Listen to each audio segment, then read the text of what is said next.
Bab 2141, Berkultivasi. Untuk membunuh orang lain dan merebut kekuatan Dewa Iblis mereka, ini selamanya akan menjadi metode tercepat. Makam Dewa Iblis baru dibuka beberapa hari yang lalu sehingga hantu kembar Yin yang telah mengumpulkan kekuatan Dewa Iblis dalam jumlah terbatas. Meski begitu, setelah membunuh mereka, tanda totem pertama Lin Ming langsung mencapai kesempurnaan. Tidak hanya itu, tanda totem kedua juga mulai muncul secara perlahan. Lin Ming bisa merasakan bahwa meskipun tanda totem kedua ini tampak sedikit berbeda dari yang pertama, jika dia ingin mewujudkannya sepenuhnya maka itu akan membutuhkan lebih banyak kekuatan Dewa Iblis. Makam Dewa Iblis akan tetap terbuka untuk waktu yang lama. Lin Ming benar-benar memiliki pilihan untuk perlahan-lahan mengumpulkan kekuatan Dewa Iblis dan tidak perlu terburu-buru. Namun, dia khawatir jika dia tinggal di makam Dewa Iblis terlalu lama maka dia mungkin menyadari bahwa penguasa suci keberuntungan telah meninggalkan pengasingan. Pada saat itu, umat manusia akan kembali terjerumus ke dalam bahaya besar. Sedangkan untuk bersaing dengan Good Fortune Saint Sovereign, semuanya bergantung pada kepemimpinan impian ilahi. Namun apapun yang terjadi, itu pasti akan menjadi pertarungan yang sulit dan penuh darah. Semua pemikiran ini terlintas di benak Lin Ming. Dia menggelengkan kepalanya, menempatkan kekhawatiran ini di benaknya. Ini adalah hal yang tidak dapat dihindari untuk memulai, dan semua Lin Ming bisa lakukan sekarang adalah melakukan segala yang dia bisa untuk meningkatkan kekuatannya sendiri. Terlalu banyak musuh yang harus dia hadapi. Penguasa suci keberuntungan, kaisar jiwa yang sangat dalam, dan bahkan seluruh jurang kegelapan. Masing-masing musuh ini lebih kuat dari musuh sebelumnya. Mereka menekan bahu Lin Ming, tapi dengan kekuatannya saat ini dia tidak mampu menggoyahkan salah satu dari mereka. Namun, Lin Ming tidak menyerah. Tekanan pada dirinya juga merupakan kesempatan keberuntungannya yang besar. Dan jika dia ingin mencapai puncak seni bela diri, dia membutuhkan kesempatan yang beruntung. Sejak zaman kuno, pembangkit tenaga listrik yang tiada taraf seringkali membutuhkan lebih dari sekadar bakat dan takdir yang menantang surga, mereka juga membutuhkan momentum dunia untuk mendorong mereka mencapai prestasi yang lebih besar. 10 miliar tahun yang lalu, Master Jalan Asura dan penguasa abadi berada dalam situasi seperti itu ketika mereka menghadapi invasi iblis jurang. 100 miliar tahun yang lalu, Dewa Iblis juga mengalami situasi seperti itu ketika menghadapi kehancuran besar alam semesta iblis. Inilah yang dimaksud orang lain ketika mereka mengatakan situasi menjadikan pahlawan. Lin Ming saat ini juga berdiri di atas gelombang yang melanda dunia. Dia didorong ke posisinya saat ini, dan jika dia bisa berdiri dengan bangga di tempatnya saat ini maka dia akan menjadi legenda yang akan diwariskan selama lebih dari 100 miliar tahun. Bumi tidak terbatas dan tandus. Di dunia makam Dewa Iblis, selain roh iblis, tidak ada kehidupan lain. Satu-satunya nyawa yang menonjol adalah penantang uji coba jurang lainnya. Tapi, mereka adalah musuh yang bisa membunuhmu kapan saja. Ini adalah dunia yang sunyi senyap, namun juga dunia di mana bahaya merasuki setiap sudut. Untuk tinggal di dunia seperti itu selama puluhan, ratusan, atau bahkan ribuan tahun dan menahan kesepian tanpa akhir, pembantaian tanpa batas, dan budidaya yang sunyi, bahkan seseorang dengan saraf yang kuat dan kemauan yang kuat akan merasa sulit untuk menanggungnya. Peng, di tengah tulang iblis yang berserakan, cahaya cemerlang tiba-tiba meledak seperti kembang api di langit malam, menghilang di antara langit dan bumi. Bersamaan dengan itu, tangisan menyedihkan bergema. Iblis jurang jatuh ke tanah dalam kesusahan, tubuhnya berlumuran darah. Lin Ming menggenggam tombak tulang dan diam-diam mengikutinya dari belakang, seperti iblis yang muncul dari kedalaman neraka. Ulurkan tanganmu. Suara Lin Ming dingin dan tidak menimbulkan perlawanan. Jurang yang dia jatuhkan dari udara berasal dari aliansi banjir dan hanya memiliki budidaya tingkat empirean. Menghadapi tekanan Lin Ming, jurang ini hampir tercekik. Mustahil bagi jurang untuk menolak aura Lin Ming. Dia dengan patuh mengulurkan lengannya, dan kemudian Lin Ming mengulurkan cakar tajam untuk membungkus lengan ini. Dengan sedikit kekuatan di jari-jarinya, 5 paku tajam menusuk tubuh jurang tersebut. Hukum kelaparan, menelan. Lin Ming memutar hukum menelan, dengan kejam menyedot kekuatan murni Dewa Iblis di dalam tubuh jurang ini. Sesaat kemudian, jurang tersebut tergeletak di tanah seperti anjing mati, seluruh tubuhnya basah oleh keringat dingin. Saat itu juga dia merasa seolah-olah seluruh garis keturunannya telah disedot oleh Lin Ming. Namun, dia tidak mati dan Lin Ming sepertinya tidak punya niat untuk membunuhnya. Lin Ming melambaikan tangannya dan berkata, "Kamu bisa mematikannya."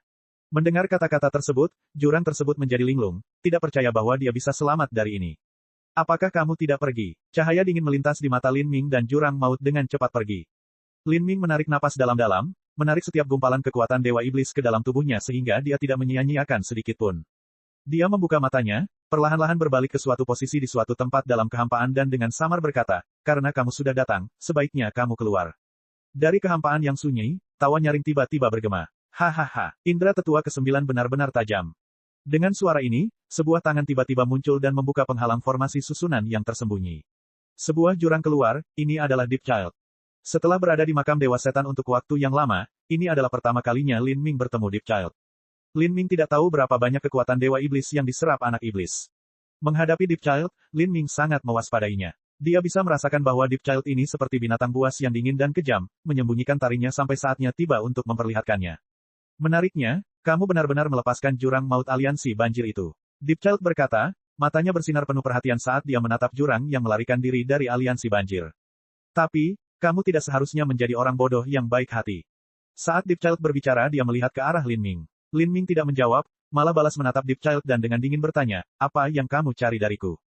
Dia sudah bersiap untuk bertarung. Meskipun orang-orang di Deep Alliance telah bersumpah, sumpah tersebut kemungkinan besar tidak akan memiliki kekuatan mengikat pada Deep Child.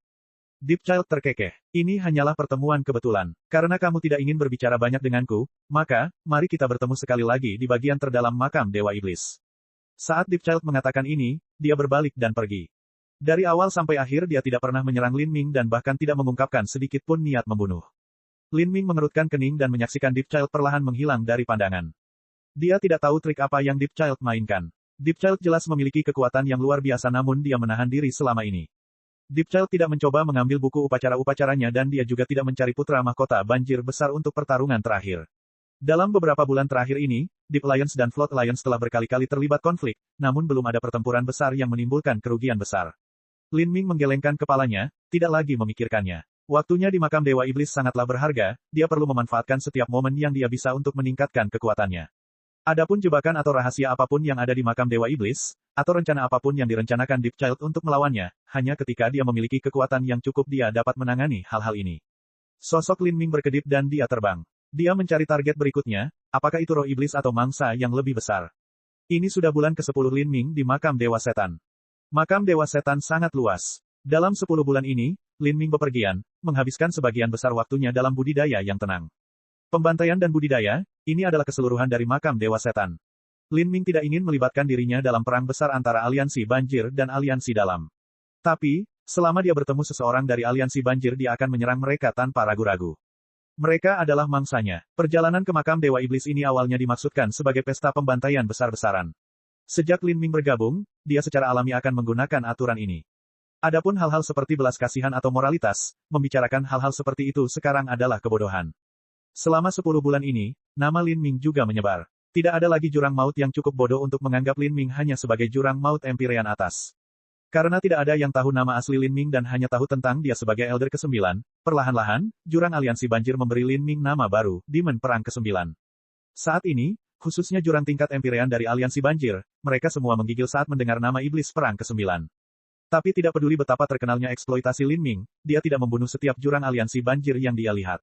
Dia menemukan bahwa dengan menggunakan hukum menelan kelaparan, dia dapat dengan mudah mengeluarkan kekuatan Dewa Iblis dari tubuh jurang maut lainnya.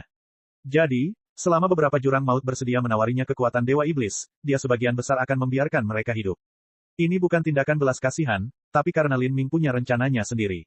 Dia melakukan ini karena dia ingin meningkatkan kecepatan kultivasinya secepat mungkin. Lin Ming punya ambisinya sendiri. Dia ingin mengumpulkan tato totemnya hingga batasnya dalam waktu sesingkat mungkin. Menurut Sleep Giok, semakin besar kekuatan Dewa Iblis yang dimiliki penantang uji coba, semakin besar peluang mereka untuk menahan warisan totem jurang dan melewati ritual jurang. Terlebih lagi, begitu dia berhasil menerima warisan ini, maka kekuatan Dewa Iblis ini juga akan diserap dengan sempurna oleh penantang percobaan selama proses tersebut, menyublim menjadi bagian dari kekuatan mereka. Bab 2142, Jalan Pintas Budidaya. Di dalam makam Dewa Iblis, pembantaian terus berlanjut. Mungkin jurang maut yang membantai roh iblis untuk menyerap kekuatan Dewa Iblis mereka, atau mungkin jurang maut yang membantai roh iblis untuk mencuri pencapaian mereka. Dan seperti ini, 3 tahun berlalu. Di rawa hitam di dalam makam Dewa Iblis, Lin Ming perlahan-lahan menyerap secercah kekuatan murni Dewa Iblis. Dia melihat sekilas tanda totem di lengannya, saat ini dia sudah memadatkan totem ke-6-nya. Dalam 3 tahun terakhir kecepatan budidaya Lin Ming setara dengan hasil pelatihan selama puluhan tahun di luar. Dia telah sepenuhnya menstabilkan batas atas Empyrean dan budidayanya berkembang pesat pada 10.000 mil sehari saat dia mendekati batas Empyrean. Melihat tanda totem ke-6 akan selesai, Lin Ming ragu-ragu sejenak. Dia memancarkan akal sehatnya keluar. Lalu, bibirnya perlahan melengkung ke atas. Di area yang tidak terlalu jauh, dia melihat sudah waktunya memanen beberapa penataan yang dia buat sebelumnya. Dia perlahan bangkit ke atas, berubah menjadi seberkas cahaya yang melesat ke arah yang diperintahkan inderanya untuk masuk. Dia sangat cepat seperti sambaran petir. Dalam waktu 1/4 jam, dia sudah terbang ke tujuannya. Di sini ada sebuah ngarai. Dan jauh di dalam ngarai ada formasi susunan yang tersembunyi. Ini adalah formasi susunan tingkat Empyrean, tapi bagi Lin Ming itu hanya ada dalam nama saja. Lin Ming mengangkat tangan kanannya dan kekuatan iblis menggigil saat itu bergerak di tubuhnya. Kaca, sebuah tinju di tinju, menghantam formasi susunan yang tersembunyi ini. Apa yang telah terjadi? Setelah formasi susunan penyembunyi meledak, beberapa jurang muncul dalam kebingungan. Mereka telah mendirikan tempat peristirahatan sesaat di sini beberapa waktu lalu. Bahkan bagi seorang Empyrean, jika mereka berpartisipasi dalam budidaya dan pembantaian tanpa akhir, mereka masih akan merasa lelah secara mental dan perlu istirahat. Mereka biasanya berkumpul di sini dan di sana ada jurang maut yang secara khusus ditugaskan untuk mengawasi dan membentuk formasi penjaga. Namun saat ini, semua tindakan pencegahan tersebut gagal. Hanya ketika seseorang datang mengetuk pintu mereka dan formasi susunannya meledak barulah mereka merespons. Jika seseorang bisa mendekat secara diam-diam dan kemudian dengan mudah menghancurkan formasi susunan tersembunyi mereka, lawan seperti itu kemungkinan besar berada pada level Divinity sejati. Lawan level True Divinity bukanlah seseorang yang bisa mereka hadapi. Namun, ketika mereka bergegas keluar dan melihat penyusup ini, kulit mereka tiba-tiba berubah menjadi sangat jelek. Iblis perang ke-9. Kamu, itu kamu lagi. Mereka yang berkumpul di ngarainya adalah jurang maut tingkat Empyrean dari aliansi banjir. Di makam Dewa Iblis, mereka dianggap lemah, dan selalu lebih mudah bagi yang lemah untuk bertahan hidup jika mereka bergabung. Dalam beberapa hari terakhir ini, mereka mengandalkan kerja sama tim untuk mengumpulkan sejumlah besar kekuatan Dewa Iblis. Mereka selalu berhati-hati dalam tindakan mereka agar tidak menjadi mangsa jurang ketuhanan sejati dari aliansi dalam. Namun, yang sangat menyedihkan adalah bahwa dalam 3 tahun terakhir ini, mereka telah bertemu bintang gelap yang dikenal sebagai Lin Ming 2 kali. Pertama kali adalah 2,5 tahun yang lalu. Tidak lama setelah mereka memasuki makam Dewa Setan, mereka bertarung dengan jurang maut tingkat Empyrean dari aliansi dalam hingga akhirnya mereka bertemu dengan Lin Ming. Karena perbedaan kekuatan yang sangat besar, mereka dipukuli hingga jatuh ke tanah. Tapi, yang aneh adalah Lin Ming sebenarnya tidak membunuh mereka dan malah membiarkan mereka pergi. Mereka awalnya bersukacita atas tindakan belas kasihan tersebut, dan pada saat yang sama mereka juga menertawakan Lin Ming karena bodoh. Tapi setelah 1,5 tahun berlalu, mereka benar-benar bertemu Lin Ming di alam mistik yang berbahaya ini sekali lagi. Lin Ming masih tidak membunuh mereka. Dia bahkan tidak mengambil metode budidaya atau materi surgawi yang mereka temukan sejauh ini, tetapi hanya mengambil semua kekuatan Dewa Iblis yang telah mereka kumpulkan. Hal ini membuat mereka sangat tertekan hingga hampir muntah darah. Tapi, setidaknya mereka melewati bahaya ini dengan kehidupan utuh dan juga mendapat sedikit panen. Selama masih ada kehidupan, masih ada harapan, dan mereka memulai dari awal lagi. Sekarang ini ketiga kalinya mereka bertemu Lin Ming. Untuk sesaat, permukaan jurang ini membiru. Kalian semua seharusnya tidak ingin mati kan? Serahkan kekuatan Dewa Iblismu. Ikuti perintahku dengan patuh dan aku tidak akan membunuhmu, jika tidak, tidak ada di antara kalian yang akan melarikan diri dari sini hidup-hidup. Kalian semua harus tahu bahwa aku memiliki kemampuan untuk memastikan tidak ada di antara kalian yang bisa melarikan diri. Kata-kata Lin Ming sangat kejam. Paru-paru jurang maut aliansi banjir ini hampir meledak karena amarah. Mereka telah mengumpulkan kekuatan Dewa Iblis mereka setelah begitu banyak waktu dan usaha, namun Lin Ming ingin dengan kejam mencuri semuanya. Apakah kamu menggunakan teknik rahasia untuk mengikuti kami? Sebuah jurang tiba-tiba menarik napas dalam-dalam. Ditemukan sekali oleh Lin Ming adalah normal, ditemukan 2 kali bisa disebut kebetulan, tapi ditemukan untuk ketiga kalinya, bagaimana ini bisa terjadi? Sekalipun mereka bernasib buruk, seharusnya tidak seburuk ini. Setelah mendengar pertanyaan jurang ini, cahaya dingin muncul di mata Lin Ming. Lin Ming menelusuri cincin spasialnya dan suhu di sekitarnya tiba-tiba turun drastis. Jurang-jurang ini terasa seolah-olah mereka semua terjepit di tengkuk mereka dan tidak ada satupun yang berani berbicara. Mereka sudah yakin bahwa Lin Ming memiliki beberapa metode yang tidak diketahui untuk mengikuti mereka. Selain itu, ketika Lin Ming awalnya tidak membunuh mereka tetapi membiarkan mereka pergi, ini bukan tindakan belas kasihan yang acak, tetapi karena dia ingin menggemukkan mereka sebelum memanennya. Memikirkan hal ini, warna kulit jurang maut ini berubah menjadi sangat jelek. Mereka yang bisa memasuki makam Dewa Iblis semuanya adalah anak-anak surga yang bangga, namun mereka dibesarkan seolah-olah mereka adalah hewan ternak. Iblis ini, dia terlalu jahat. Bagaimana mungkin tanda pelacakan dipasang pada kami? Sebelum ini kami berkumpul dengan Yang Mulia Putra Mahkota tetapi Yang Mulia tidak memberitahu kami bahwa kami sedang dilacak. Putra Mahkota yang dibicarakan oleh jurang aliansi banjir ini tentu saja adalah Putra Mahkota Banjir Besar. Putra Mahkota Banjir Besar memang tangguh, namun tanda jejak yang ditinggalkan Lin Ming di jurang maut ini terbentuk dari semangat bertarungnya. Bagi jurang maut, semangat bertarung adalah hal yang aneh dan relatif tidak diketahui. Mungkin semangat pertempuran mungkin tidak dapat memainkan peran apapun dalam pertarungan antara seniman bela diri tingkat dewa sejati, tetapi menggunakannya untuk melacak seseorang sangatlah mudah. Tanda semangat bertarung hampir tidak akan pernah hilang. Terlebih lagi, karena jurang maut tidak mengenal roh pertempuran, mereka sangat sulit dideteksi. Dengan tanda semangat pertempuran, Lin Ming mengetahui lokasi jurang maut ini dari awal hingga akhir. Pada jangka waktu tertentu dia akan memanennya. Jika tidak, jika waktu berlalu terlalu lama, jurang maut ini mungkin akan mati di suatu tempat dan semua pengaturannya akan menjadi sia-sia.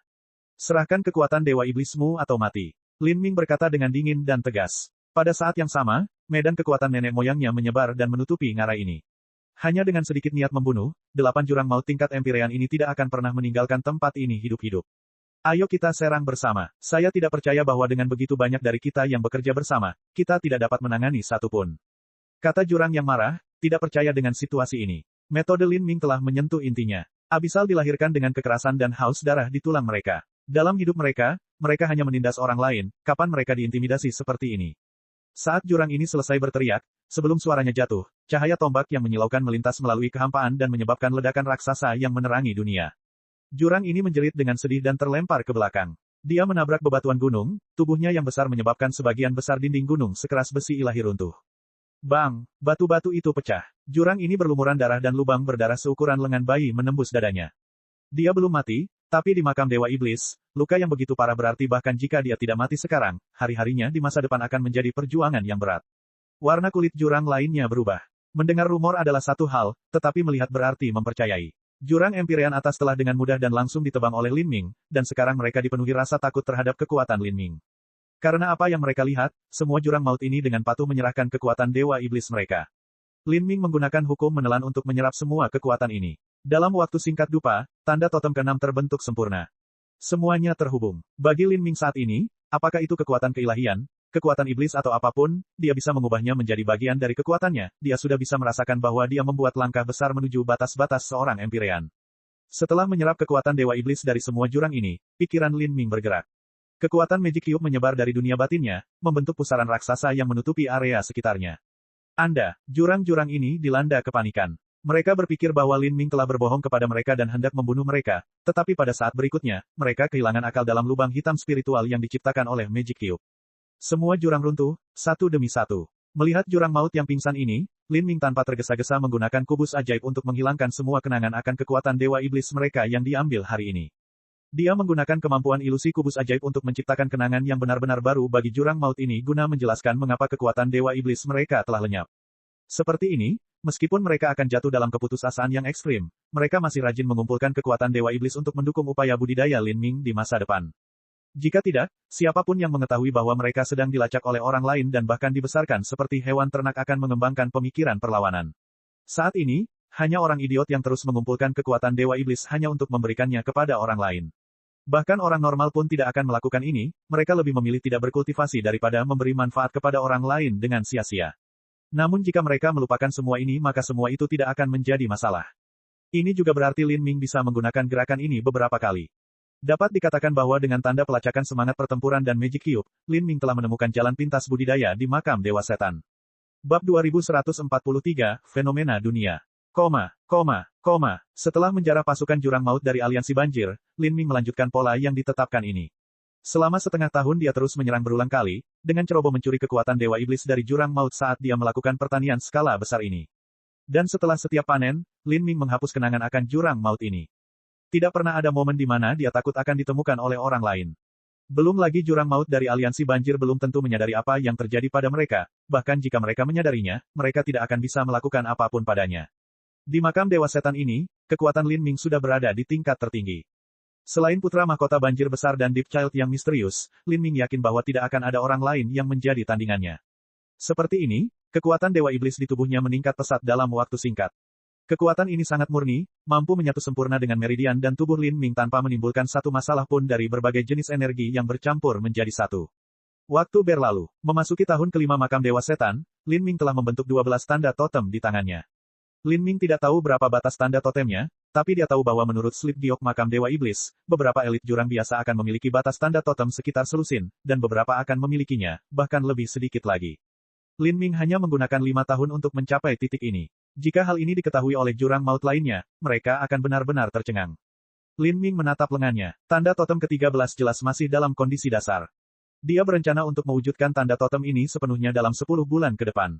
Kemudian, di makam Dewa Iblis ini, dia akan menerobos batas seorang Empyrean dan bahkan mungkin menyentuh ambang batas ketuhanan sejati. Namun saat ini di cakrawala yang jauh, bumi mulai berguncang dan bergemuruh. Gumpalan kabut hitam besar muncul, berkumpul di langit. Kabut hitam ini mengandung aura yang mengerikan. Ia berubah di langit, berputar dan meronta, seperti iblis yang menggeram ke dunia. Melihat kabut hitam ini, Lin Ming merasakan pikirannya bergetar. Sesaat kemudian, dia merasakan tekanan mengerikan dari kabut hitam yang jauh ini, seolah-olah dia sedang terengah-engah. Hal ini menyebabkan Lin Ming menjadi lebih waspada. Dia sudah memiliki tingkat kekuatan keilahian sejati, namun energi ini mampu membuatnya tertekan hingga terengah-engah, ini terlalu mengerikan. Namun saat ini, bumi mulai retak, pecah. Makam Dewa Iblis adalah dunia yang sangat stabil dan kekuatan yang dibutuhkan untuk menghancurkan bumi seperti ini sungguh tak terbayangkan. Ada jurang maut yang tidak terlalu jauh juga tertarik dengan gambar aneh dan menakjubkan ini. Agar fenomena dunia seperti ini bisa terjadi, kemungkinan besar hal itu berarti sedang lahirnya sesuatu yang luar biasa. Pikiran Lin Ming bergerak. Dia menggunakan akal sehatnya untuk menyelidiki sejenak, dan kemudian dia terbang menuju area di mana fenomena tersebut muncul dengan kecepatan yang tidak tergesa-gesa. Dan pada saat itu terdengar suara ledakan yang keras seperti letusan gunung berapi. Gelombang magma membengkak dari retakan bumi, membubung ke langit. Sekelompok jurang terperangkap dalam gelombang deras ini dan tersedot seperti perahu kecil di lautan yang mengamuk, segera menghilang. Perubahan mendadak ini menyebabkan jurang yang mengalir ke sini berhenti sejenak. Untuk sementara waktu, tidak ada jurang maut yang berani bergerak maju. Ada bahaya dan risiko yang tersebar di seluruh makam Dewa Iblis, dan banyak tempat di mana bahkan Dewa sejati pun memiliki peluang besar untuk mati. Tidak diragukan lagi, ada peluang keberuntungan di tempat-tempat ini, tetapi bagi jurang Empyrean, mempertahankan hidup mereka adalah hal yang paling penting. Tanpa kehidupan mereka, mereka tidak punya apa-apa. Setelah Lin Ming melihat tim jurang Empyrean ini ditelan, dia juga bergerak dengan lebih hati-hati. Langkahnya juga sangat melambat. Pada saat yang sama, dia memancarkan akal sehatnya keluar untuk menyelidiki situasi di sekitar fenomena tersebut. Segera dia menemukan seseorang yang dikenalnya. Di tengah deru angin, di tengah gelombang energi yang melonjak di langit, sesosok tubuh cantik berdiri melawan angin kencang, gaun panjangnya berkibar di sekelilingnya, wanita ini adalah Zheng Mei. Saat ini, Zheng Mei memegang pedang tulang di tangannya, rambut panjangnya berkibar tertiup angin. Dan tidak terlalu jauh dari Zheng Mei, ada juga jurang True Divinity dari Deep King Road dalam mode pertarungan penuh, siap bertarung. Lin Ming memiliki beberapa kesan terhadap jurang tingkat keilahian sejati ini. Abyssal ini juga pernah muncul di kompetisi intra-aliansi tapi hanya saja dia tidak bertarung. Lin Ming tidak yakin apa kekuatan sebenarnya, tapi jika Deep King Road bersedia mengirimnya ke sini maka kekuatannya mungkin tidak terlalu buruk. Dan apa yang dihadapi Zheng Mei dan jurang maut Deep King Road ini adalah 3 jurang maut tingkat dewa sejati dari aliansi banjir. Orang yang memimpin ketiga jurang ini adalah putra mahkota banjir besar. Hahaha, yang mulia penyihir suci, jika takdir menginginkannya, kita akan bertemu. Makam Dewa Iblis sangat luas dan saya sudah lama berada di sini, namun ini pertama kalinya saya bertemu dengan Yang Mulia. Saya tentu harus berterima kasih kepada fenomena dunia ini untuk ini. Putra mahkota banjir besar tersenyum, kata-kata palsunya menunjukkan kesopanan. Dan pada saat ini, 2 jurang tingkat keilahian sejati di belakangnya bergerak maju, mengelilingi Zheng Mei dan Penatua Jalan Raja Dalam. Kekuatan putra mahkota banjir besar jelas berada di atas kekuatan Zheng Mei. Dan dengan tambahan 2 dewa sejati dari aliansi banjir, jelas pihak mana yang lebih lemah. Zheng Mei mengerutkan alisnya. Dia melihat kabut hitam yang berjatuhan di belakang putra mahkota banjir besar serta bentuk-bentuk khayalan yang samar-samar mengembun di dalam kabut, dan dia membentuk spekulasi di dalam hatinya. Energi yang menghilang dari alam mistik ini sedikit beresonansi dengan kekuatan Dewa Iblis yang dia serap, seolah-olah itu adalah sumber kekuatan Dewa Iblis. Selain itu, energi tersebut mengandung tekanan mengerikan yang bahkan menyebabkan Dewa Sejati bergetar. Zheng Mei curiga bahwa alam mistik ini kemungkinan besar berhubungan dengan Dewa Iblis dari 100 miliar tahun yang lalu. Eksistensi macam apa Dewa Iblis itu? Dia bisa disebut sebagai pendiri seluruh Dark Abyss, dan jika itu adalah sebuah kesempatan beruntung yang dia tinggalkan, seperti apa peluang keberuntungan itu? Tidak diketahui pemicu apa yang telah mengaktifkan alam mistik ini, namun kemunculannya yang tiba-tiba entah dari mana, jelas merupakan sebuah keberuntungan besar bagi jurang maut tingkat tinggi yang memasuki makam Dewa Iblis. Sungguh keberuntungan yang luar biasa, siapa yang tidak ingin memilikinya sendirian? Putra mahkota banjir besar juga sudah menebak dengan jelas hal ini. Karena itu, dia mengumpulkan 2 dewa sejati lainnya dari aliansi banjir untuk bersiap melawan Zheng Mei. Dia ingin memukuli Zheng Mei dengan kejam atau setidaknya memaksanya mundur. Mata Zheng Mei bersinar dengan cahaya dingin saat dia dengan cepat menganalisis situasi saat ini. Makam Dewa Iblis terlalu luas dan hukum luar angkasa di sini terlalu stabil. Bahkan jurang tingkat keilahian sejati tidak dapat melewati kehampaan dan hanya bisa terbang, tanpa trik apapun. Sekarang, alam mistik ini tiba-tiba muncul di sini, meskipun aura energinya sangat besar, jaraknya terlalu jauh. Banyak jurang tingkat keilahian sejati yang belum menemukannya tetapi mereka akan segera menemukannya. Saat ini, Zheng Mei jelas tidak mampu melawan 3 jurang tingkat ketuhanan sejati dari aliansi banjir. Tetapi jika dia bisa menunda waktu dan menunggu lebih banyak jurang tingkat keilahian sejati untuk menyusul, maka mungkin perubahan yang menguntungkan akan muncul. Weng, lapisan kekuatan Dewa Iblis meletus dari tubuh Zheng Mei, menutupi dirinya sepenuhnya. Di sampingnya, Elder Deep King Road juga bergerak. Sendi dan tubuhnya mengeluarkan suara berderak yang eksplosif saat lapisan sisik muncul di tubuhnya. Dia telah memanfaatkan metamorfosis tubuh yang unik pada sistem budidaya jurang. Melihat ini, Putra mahkota banjir besar menyeringai kejam. Kamu ingin menunda waktu dan menunggu bala bantuan. Apakah kamu pikir kamu bisa bertahan selama itu? Dentang. Putra mahkota banjir besar membalik tangannya dan mengeluarkan pedang yang diukir dengan gambar kepala hantu. Dia mengarahkan pedang itu langsung ke Seng Mei. Paksa pertempuran ini sampai selesai dengan cepat. Putra mahkota banjir besar memerintahkan dua sesepuh jurang lainnya. Namun, saat dia selesai berbicara dia tiba-tiba berhenti, mengerutkan kening. Dia berbalik dan melihat beberapa mil jauhnya, sebuah jurang yang mengenakan baju perang hitam dan memegang tombak tulang tebal terbang ke arah mereka seperti hantu. Jurang ini adalah Lin Ming. Anak ini, putra mahkota banjir besar merengut. Dalam beberapa tahun terakhir ini, jelas bagi semua orang betapa kuatnya Lin Ming. Sekarang, putra mahkota banjir besar sepenuhnya percaya kata-kata Deep Child bahwa bakat Lin Ming melampaui bakatnya. Dia mensintesis segala macam informasi bersama-sama untuk memperkirakan bahwa Lin Ming memiliki kekuatan puncak keilahian sejati yang lebih rendah. Dia tidak akan khawatir tentang tingkat kekuatan ini sejak awal, tapi sekarang, jika Lin Ming ditambahkan bersama dengan Seng Mei dan Elder Deep King Rod, pertarungan ini akan menjadi 3 lawan 3. Meski dia masih mempertahankan keunggulannya seperti sebelumnya, ingin mengakhiri pertarungan dalam waktu singkat akan terlalu sulit. Dan jika pertempuran ini berlarut-larut maka semakin banyak jurang maut tingkat divinity sejati yang akan tiba. Pada saat itu, pertempuran untuk memasuki alam mistik akan menjadi lebih kejam dan berdarah, dan kecil kemungkinannya untuk mendapatkan kesempatan untuk menelan kesempatan keberuntungan ini sendiri. Secara khusus, putra mahkota banjir besar merasakan rasa takut yang mendalam terhadap Deep Child. Jika dia mengejar ketinggalan maka konsekuensinya akan mengerikan. Kamu sedang mendekati kematian. Putra mahkota banjir besar memelototi Lin Ming seperti binatang buas yang mengincar mangsanya, dia benar-benar melepaskan niat membunuhnya. Lin Ming terbang ke depan tanpa mengubah arah. Dia tampak lambat, tapi dia terbang beberapa mil hanya dalam sekejap. Diam-diam, dia muncul di samping Seng Mei seperti roh, menghadap putra mahkota banjir besar dan dua tetua dewa sejati dari aliansi banjir di sampingnya. Bab 2144, Dunia Bawah Tanah. Itu kamu. Seng Mei tidak pernah menyangka Lin Ming akan muncul saat ini. Saat dia memandangnya, cahaya kompleks muncul di matanya. Bisa dibilang, jurang hitam yang berdiri di sampingnya adalah tunangannya. Meskipun Seng Mei tidak bisa menerimanya, dia tetap harus mengakui bahwa dia memiliki perasaan yang aneh dan istimewa terhadap jurang yang tampak ganas ini. Angin kencang menderu-deru. Saat ini, Lin Ming berdiri sedikit di depan Seng Mei. Dari sudut pandang Seng Mei dia bisa melihat punggung Lin Ming yang menjulang tinggi serta wajah putra mahkota banjir besar yang suram dan tidak menentu. Saat ini, putra mahkota banjir besar sedang memperkirakan apakah dia bisa melukai Seng Mei dan Lin Ming dengan parah jika dia menyerang sekarang. Namun saat ini, tanah yang pecah di bawahnya mulai bergetar dan merengek sekali lagi. Tepian tanah yang retak mulai menutup, seolah-olah lubang itu akan menutup sendiri. Gelombang besar energi iblis menyembur keluar dari kedalaman jurang itu, seperti aura mengerikan dari dewa iblis yang dilahirkan ke dunia ini sekali lagi. Namun kini ia mundur, mendekat, seperti rahang besar yang terbuka dan kini menggigit kembali. Dari posisi semua orang, mereka bisa melihat jurang tak terhingga yang terlihat di bawah retakan besar itu. Jelas sekali bahwa aura menakutkan dan mengguncang dunia ini ditransmisikan dari jurang bawah tanah ini. Pintu masuk ke jurang bawah tanah ini adalah celah besar, tapi sekarang, pintu masuknya akan segera ditutup. Beberapa master jurang yang hadir tercengang. Jika mereka tidak masuk sekarang dan menunggu sampai celah itu tertutup kembali maka mustahil bagi mereka untuk menemukan peluang lain. Untuk secara paksa membuka tanah di alam mistik yang begitu kuat diperlukan kemampuan yang tidak dimiliki oleh siapapun di sini.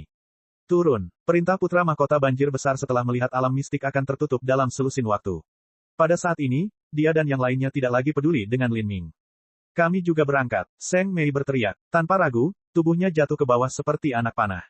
Lin Ming mengikuti di belakangnya. Dengan tetua ketuhanan sejati dari Deep King Rod, 3 sosok jatuh seperti meteor, langsung melintasi jarak 100.000 kaki.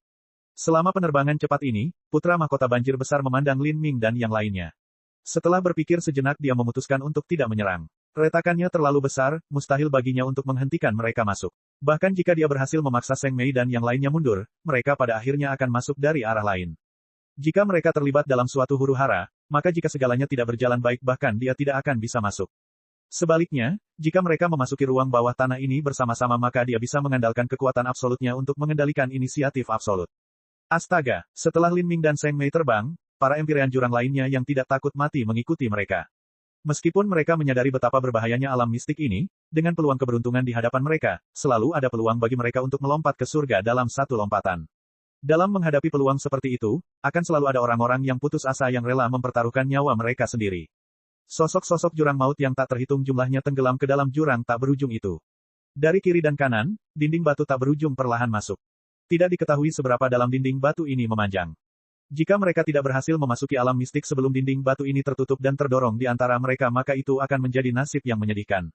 Dengan betapa kerasnya bumi di makam Dewa Iblis, bahkan jurang tingkat keilahian sejati pun harus menghabiskan banyak waktu dan tenaga jika mereka ingin memaksa keluar. Sedangkan untuk jurang level Empyrean, awalnya mereka tidak terlalu kuat. Jika mereka terkubur di bawah tanah maka mereka mungkin tidak bisa merangkak keluar selama puluhan atau ratusan tahun. Bahkan mungkin saja mereka akan binasa di bawah tanah.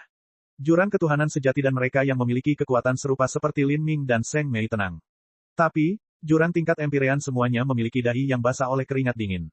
Mereka terus melaju ke bawah, karena takut akan terjebak dalam tekanan dinding batu. Astaga, astaga, astaga, jurang demi jurang terbang bebas dari celah bawah tanah. Kemudian, kegelapan tak terbatas muncul di hadapan mereka. Sesaat kemudian, bidang pandang mereka tiba-tiba melebar dan mereka melihat bahwa mereka telah tiba di dunia bawah tanah yang luas.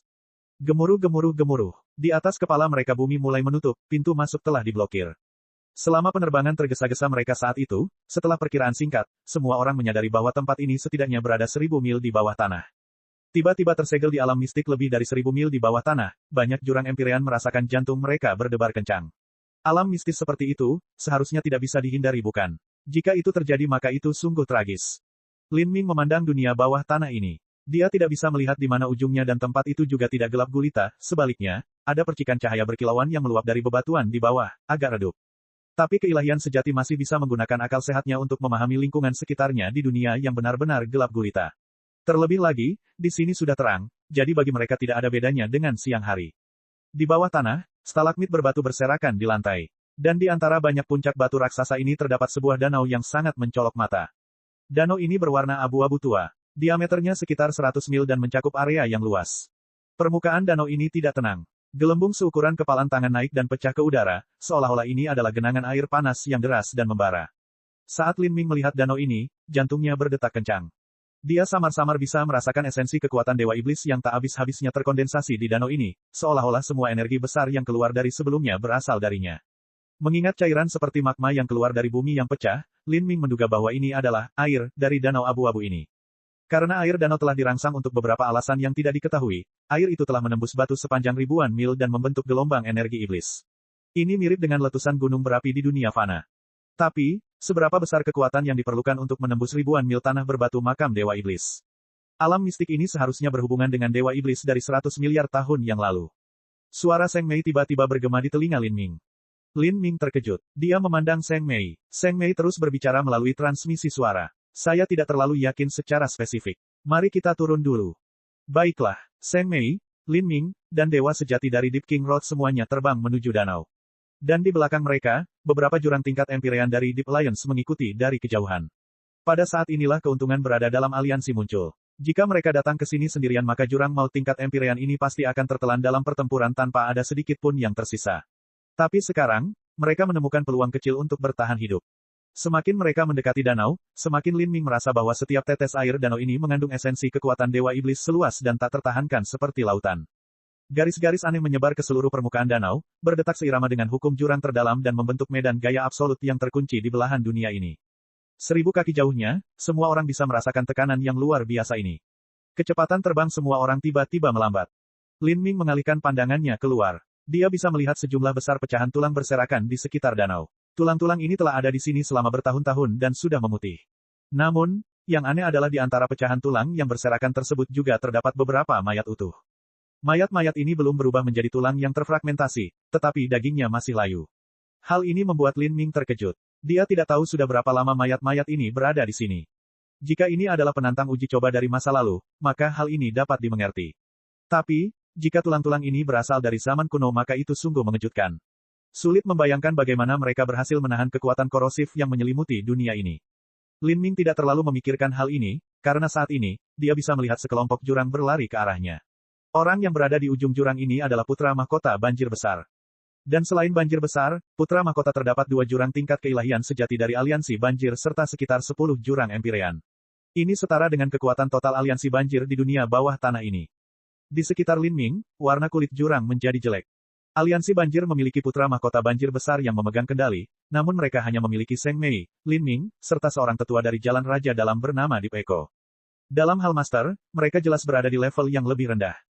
Putra mahkota banjir besar mengalihkan pandangannya. Karena dia tidak melihat Deep Child yang menimbulkan ketakutan dalam dirinya, dia tiba-tiba menyeringai. Tanpa Deep Child di sini, dia dengan yakin dapat mengatakan bahwa dia dapat sepenuhnya melenyapkan semua jurang maut Deep Alliance yang ada. Sungguh, jalan menuju surga terbuka lebar namun kamu menolak, tetapi kamu lebih memilih menerobos gerbang neraka. Awalnya, jika kamu tetap di atas maka kamu akan baik-baik saja, tetapi kamu bersikeras turun ke sini untuk mati. Lalu, bagaimana aku bisa mengecewakanmu? Biarkan aku memenuhi keinginanmu. Putra Mahkota Banjir Besar memandang Lin Ming dan Seng Mei, cahaya mengejek di matanya. Bab 2145, Danau Kematian. Menghadapi Putra Mahkota Banjir Besar, semua jurang di dalam aliansi dalam menjadi tegang. Putra Mahkota Banjir Besar telah berada di puncak tingkatan ketuhanan sejati tingkat menengah. Selain itu, dia jauh lebih besar daripada jurang maut ketuhanan sejati yang lebih tua. Menghadapi lawan seperti itu, hanya Lin Ming, Seng Mei, dan Deep Echo tidak cukup untuk menjadi lawannya. Jika ini terjadi di dunia atas maka mereka bisa menyebar ke segala arah untuk melarikan diri. Tapi di sini, di dunia bawah tanah ini, mereka tidak berbeda dengan kura-kura di dalam toples, tanpa ada tempat untuk bersembunyi. Niat membunuh perlahan menyebar dari dua aliansi jurang. Udara seakan menggumpal menjadi sesuatu yang padat, sehingga membuat jurang yang lebih lemah sulit untuk bergerak. Seng Mei menarik napas dalam-dalam dan menggenggam pedang tulangnya. Pikirannya mencapai konsentrasi yang belum pernah terjadi sebelumnya. Saat dia memegang pedang tulang di tangannya, telapak tangannya sedikit basah. Bahkan dia merasa sulit untuk tetap tenang saat menghadapi musuh seperti Putra Mahkota Banjir Besar. Dia sadar bahwa pertempuran ini akan sulit. Hehe, pedang yang mulia penyihir suci sungguh luar biasa. Tampaknya dibuat dari tulang orang bijak kuno dan kualitasnya bahkan melampaui harta roh ketuhanan sejati. Sayangnya, pedang itu tidak akan memberi Anda keajaiban apapun hari ini. Yang mulia, mengapa Anda harus bermusuhan dengan saya? Jika Anda bersedia bersumpah kepada saya dan berkultivasi ganda dengan saya, maka kita dapat bekerja sama untuk mencari rahasia kehidupan kekal. Bagaimana? Saat Putra Mahkota Banjir Besar selesai berbicara, dia dengan santai menyapukan pandangannya ke arah Lin Ming, cahaya menyeramkan dan dingin memancar jauh di dalam pupil matanya. Seng Mei terkenal sebagai wanita nomor satu yang ada di seluruh Dark Abyss. Jika seseorang dapat memperolehnya dan berkultivasi ganda dengannya, maka manfaat dari kultivasinya akan luar biasa. Adapun Lin Ming, dia adalah tunangan yang dipilih Seng Mei. Jika dia ingin menjadi satu dengan Seng Mei, dia tentu harus menghilangkan Lin Ming terlebih dahulu. Tidak peduli seberapa berbakatnya Lin Ming, yang penting dalam pertarungan hidup atau mati adalah kekuatan mutlak seseorang. Dia sangat yakin dia bisa membunuh Lin Ming. Lin Ming mempertahankan ketenangannya saat ia dengan cepat menganalisis kekuatan Putra Mahkota Banjir Besar. Jika dia menghadapi Putra Mahkota Banjir Besar, maka begitu pertempuran meletus, dia akan dipaksa untuk mengungkapkan jati dirinya dan identitasnya tidak dapat lagi disembunyikan. Jika itu terjadi maka situasinya akan menjadi merepotkan. Itu berarti dia harus membunuh semua jurang maut di sini yang melihat penampilan aslinya. Apalagi ada Deep Echo, jika Deep Echo melihat jati dirinya, apakah dia mungkin akan membantu musuh?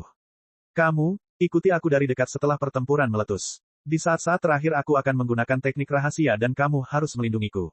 Karena Lin Ming tidak pernah menyebutkan namanya, Seng Mei hanya menyebutnya sebagai kamu. Mendengar transmisi suara Seng Mei, pikiran Lin Ming bergerak. Memang benar, Seng Mei mengikuti Kaisar Jiwa selama ini. Di saat-saat genting dia harus memiliki semacam kartu penyelamat nyawa. Kecuali itu sebagai upaya terakhir, Lin Ming tidak ingin mengungkapkan jati dirinya karena jika dia melakukannya akan ada terlalu banyak masalah baru. Segala macam pikiran berpacu dalam pikiran Lin Ming. Dan pada saat ini, ada seruan yang jauh.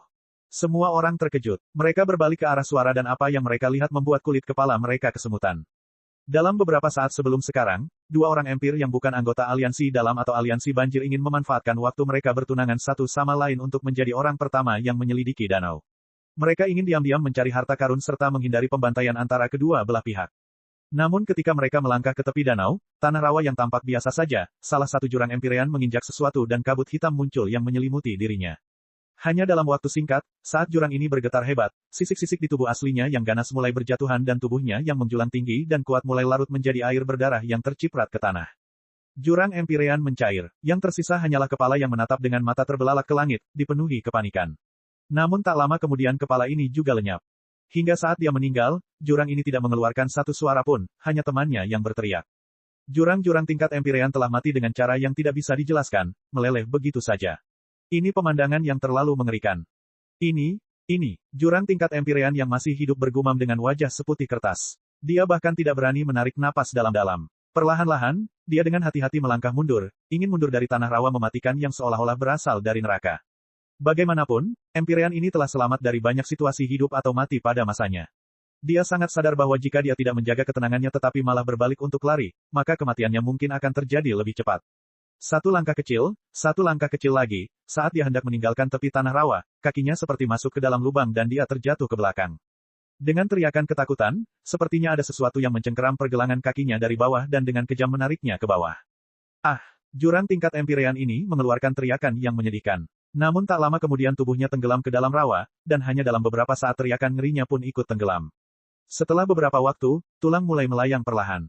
Tulang-tulang ini masih mempertahankan bentuk seseorang yang sedang berjuang, itu adalah tulang belulang jurang tingkat Empyrean yang baru saja mati. Perasaan seperti ini seperti seseorang langsung dimakan dengan hanya tinggal tulang yang tersisa, membuat seseorang ketakutan luar biasa. Apa itu? Melihat pemandangan ini, semua jurang yang ada di sana, bahkan putra mahkota banjir besar yang sangat arogan, mau tidak mau merasakan jantung mereka berdebar kencang. Mereka baru saja menyelidiki apapun keberadaan bawah tanah ini, tetapi mereka masih belum berhasil menemukan apa yang secara diam-diam memakan dua jurang maut tingkat Empyrean. Dan, jurang maut tingkat Empyrean ini sama-sama merupakan elit dari jurang kegelapan. Tapi dari awal sampai akhir, mereka dimakan dan dimuntahkan secepat buah ceri. Keberadaan bawah tanah misterius itu benar-benar memiliki kekuatan di atas jurang tingkat keilahian sejati. Adapun peringkat pastinya, tidak ada yang bisa memastikannya. Semua jurang yang hadir menahan napas untuk beberapa saat. Dalam pikiran mereka, dunia bawah tanah yang tenang ini menjadi tanah gelap yang dipenuhi teror yang mengerikan. Secara khusus, jurang maut dengan tingkat kekuatan Empyrean menyesali impulsif mereka untuk terbang ke celah bawah tanah. Beberapa jurang menelan dan tanpa sadar mundur dari arah danau. Jika mereka yang dengan gegabah mendekati danau tadi, maka orang yang berubah menjadi tulang dan air berdarah adalah mereka. Warna kulit putra mahkota banjir besar menjadi gelap. Bahkan dia merasa tertekan dalam situasi seperti itu. Ini hanya terjadi di dekat tepi danau, namun keberadaan yang begitu menakutkan ada di sini. Lalu, apa yang ada di dasar danau? Bahkan jika keberadaan mengerikan muncul dari dasar danau yang dapat dengan mudah membantainya, putra mahkota banjir besar tetap tidak terkejut. Bagaimanapun, daratan tersembunyi ini telah ada selama lebih dari 100 miliar tahun. Terlebih lagi, orang yang meninggalkan tanah ini kemungkinan besar adalah dewa iblis dalam legenda. Adapun apa yang akan berkembang di negeri ini dalam kurun waktu 100 miliar tahun, tidak ada yang tahu. Memikirkan hal ini, putra mahkota banjir besar dan jurang maut lainnya belum berani melawan Lin Ming dan Seng Mei. Bahkan jika putra mahkota banjir besar yakin bahwa dia bisa membunuh Lin Ming dan Seng Mei, dia masih harus menggunakan sejumlah besar energi. Jika beberapa monster melompat ke arahnya setelah dia melemah, dia hanya akan menjadi makanan penutup mereka. Terlebih lagi, pertarungan antara beberapa dewa sejati pasti akan mempengaruhi lingkungan sekitar. Kedua Empyrean saat itu baru mencapai tepi danau untuk memperingatkan salah satu monster. Jika pertarungan mereka menyebabkan langit dan bumi berguncang maka mungkin monster di dasar danau pun akan terguncang. Jika sekelompok monster yang marah tiba-tiba bangkit, maka nasib mereka bisa dibayangkan. Kamu masih ingin bertarung? Seng Mei dengan dingin menatap putra mahkota banjir besar, matanya berkilauan dan suaranya tegas. Pedang tulang di tangannya berkilauan. Jika terjadi perkelahian maka dia secara alami akan menemani mereka sampai akhir. Putra mahkota banjir besar mengerutkan kening. Dia dengan dingin mendengus dan akhirnya berkata, anggaplah dirimu beruntung. Aku akan membiarkanmu hidup kali ini, tentu saja, premisnya adalah kalian semua tidak berubah menjadi air berdarah. Putra mahkota banjir besar melambaikan tangannya dan mengajak orang lain di belakangnya untuk pergi. Yang mulia putra mahkota, apa yang harus kita lakukan? Sebuah jurang tingkat keilahian sejati bertanya dari samping putra mahkota banjir besar. Biarkan mereka hidup untuk saat ini. Pada saat-saat penting, kita mungkin bisa menggunakannya sebagai tameng. Pertama-tama kita akan mencari peluang keberuntungan dan potensi bahaya di area tersebut. Setelah kita menentukan situasi kita maka masih belum terlambat untuk menghancurkan mereka. Dan danau itu, kita tentu harus masuk untuk melihatnya. Setidaknya ada kemungkinan 70-80% bahwa alam mistik ini terkait dengan dewa iblis. Jika kita memasuki segunung harta karun dan kembali dengan tangan kosong, lalu apa gunanya mengembangkan seni bela diri? Mendengar kata-kata putra mahkota banjir besar, banyak jurang yang merasakan hawa dingin merambat di punggung mereka. Mereka memandangi danau abu-abu gelap dan bagi mereka danau itu sekarang tampak seperti rahang binatang buas yang terbuka lebar, mengkhawatirkan pikiran. Adapun air danau, menghalangi indera mereka, tidak ada yang tahu apa yang ada di dalamnya. Bab 2146, Tepian Danau Darah yang Menetes. Hei, beberapa dari kalian datang ke sini. Putra mahkota banjir besar dan rombongannya berdiri di depan danau pembunuh ini. Tiba-tiba, dia menoleh dan memberi isyarat ke arah beberapa jurang tingkat Empyrean di kejauhan. Jurang tingkat Empyrean ini berasal dari pengaruh kecil. Mereka bukan anggota aliansi banjir dan bukan pula bagian dari aliansi dalam. Saat jurang ini melihat putra mahkota banjir besar melambai ke arah mereka, raut wajah mereka tiba-tiba berubah menjadi sangat jelek. Karena retakan besar di bumi telah membuka dan menutup begitu cepat, banyak jurang maut yang runtuh dalam keputusan yang terburu-buru, mereka tidak pernah menyangka akan dihadapkan pada situasi seperti itu di bawah tanah. Aku sudah bilang pada kalian semua untuk datang ke sini, apa kalian tidak mendengarku? Suara putra mahkota banjir besar berubah menjadi dingin. Beberapa jurang Empyrean memasang wajah muram saat mereka berjalan menuju putra mahkota banjir besar. Saat menghadapi master tingkat keilahian sejati seperti Lin Ming dan Zheng Mei, putra mahkota banjir besar masih memiliki kewaspadaan terhadap mereka. Lagi pula, ingin membunuh master level True Divinity tidaklah mudah sama sekali. Namun melawan jurang maut setingkat Empyrean ini, putra mahkota banjir besar bisa membunuh mereka dalam sekejap. Jadi, jurang maut tingkat Empyrean tidak melawan, karena hal itu hanya berarti kematian menghampiri mereka lebih cepat. Beberapa jurang dalam tingkat Empyrean bergetar saat mereka berjalan di depan putra mahkota banjir besar. Mereka sudah menebak apa yang akan terjadi.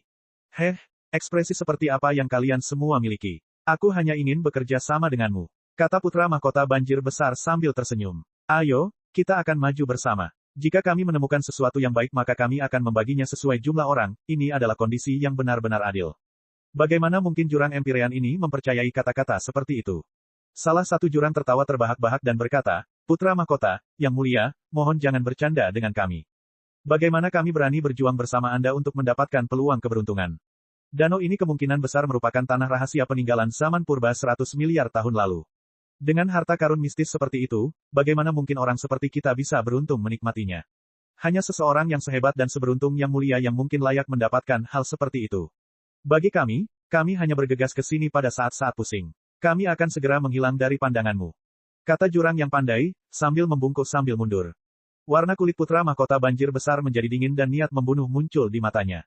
Kamu benar-benar berbicara banyak tentang sampah. Wajah putra mahkota banjir besar berubah dan sikapnya berubah menjadi bermusuhan. Kekuatan iblis meletus dari tubuhnya saat dia mengulurkan tangan dan dengan kejam menangkap jurang yang mundur. Kekuatan putra mahkota banjir besar dianggap berada di puncak para dewa sejati tingkat menengah, dia bukan seseorang yang bisa dihadapi oleh para Empyrean menengah biasa. Jurang-jurang tingkat Empyrean ini adalah penguasa yang sombong atas pengaruhnya sendiri, namun di tangan putra mahkota banjir besar, dia tidak berdaya seperti ayam, tidak mampu melakukan perlawanan. Putra mahkota yang mulia, Anda, Empyrean tengah ini berteriak ketakutan ketika dia dilemparkan ke depan oleh putra mahkota banjir besar. Kamu, berjalanlah bersama kami. Tetap 100 kaki di depanku. Aku akan bersumpah pada hati iblisku bahwa jika kami dapat mengambil harta karun di sini dan kembali dengan selamat maka aku akan menyerahkan sebagiannya padamu. Tetapi jika kamu mencoba mempermainkanku atau menentangku, maka aku akan membunuhmu. Sekarang, pilih jalan mana yang ingin kamu ambil, kata putra mahkota banjir besar dengan dingin. Setelah jurang mendengar kata-kata tersebut, kulitnya menjadi sepucat mayat yang telah mati selama 3 hari. Kembali dengan selamat, serahkan sebagian hartanya padanya. Apakah kemungkinan ini ada? Saat ini, dia telah dilempar ke depan sebagai batu untuk menjelajahi jalan di depannya. Di dunia bawah tanah ini di mana niat membunuh meluap dari segala penjuru, dia hanyalah umpan meriam, dan 2 orang Empyrean jurang yang telah melebur menjadi tulang dan darah adalah contoh terbaik. Anda, meskipun kata-kata jurang sebelumnya tampak sangat tidak bermartabat dan merendahkan, kenyataannya dia juga memiliki sifat ganas yang tersembunyi di tulangnya. Bagaimana dia bisa menanggung kematian yang begitu memalukan? Jangan terburu-buru menolakku. Kamu seharusnya menjadi penatua dari Sekte Kiamat, kan? Mendengar putra mahkota banjir besar tiba-tiba menyebut sektenya, warna kulit jurang tingkat Empyrean berubah. Dia hendak menyangkal hal ini ketika putra mahkota banjir besar tersenyum dan berkata, tidak perlu menyembunyikannya.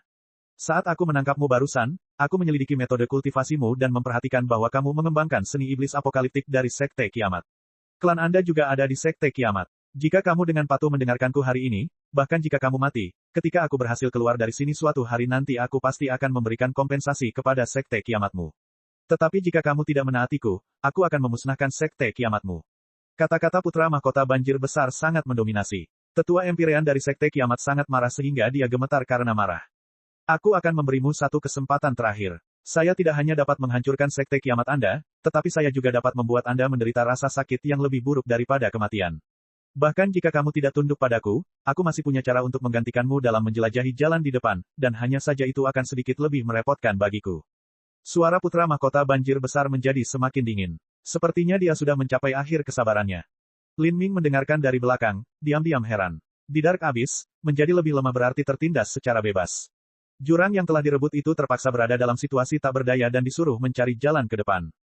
Putra mahkota banjir besar dan kelompoknya mengikuti dari kejauhan. Ada juga beberapa jurang tingkat Empyrean dari guild yang lebih kecil yang diikuti dengan corak yang dirugikan. Tanpa diragukan lagi, saat jurang di depan itu mengalami nasib buruk karena mati secara acak, orang berikutnya yang menggantikannya adalah salah satu dari mereka. Kelompok itu diam-diam berjalan ke depan. Suasananya begitu mencekam dan terkekang sehingga seolah-olah ada yang bisa memeras air dari dalamnya. Kami juga akan pergi, kata Zheng Mei setelah berpikir sejenak. Dia jelas tidak mau menyerah pada rahasia apapun yang ada di danau ini. Dia memandang Lin Ming, meminta sarannya. Lin Ming mengangguk, kita harus melepaskan sebagian kekuatan Dewa Iblis yang kita serap dan memperluas indera kita sepenuhnya. Karena energi ini berasal dari sumber yang sama, maka harus ada hubungan antar energi tersebut. Jika memang ada bahaya, kita seharusnya bisa melihat beberapa petunjuk. Bagus. Semuanya berhati-hati. Seng Mei mengangguk dan melepaskan sebagian kekuatan Dewa Iblis yang diserapnya. Jurang di sekelilingnya pun mengikuti jejaknya.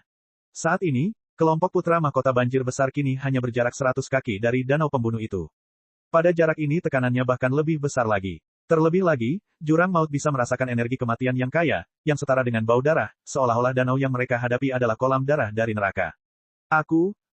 Jurang di depan berubah menjadi kertas putih. Dengan setiap langkah yang diambilnya, sepertinya dia berjalan melewati jurang kematian.